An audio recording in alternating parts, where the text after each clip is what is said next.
to create an impactful legacy for your business. And my guest today is Larry Broderick, and I've known Larry for a long time.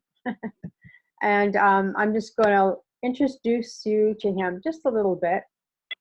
He's a 20-year experienced hotelier, and he's also in sales. He's also found his niche by he'd like to continue to provide impeccable service to his loyal clients who he deeply appreciates. And so his lifelong ability is to show people how they have in their, he has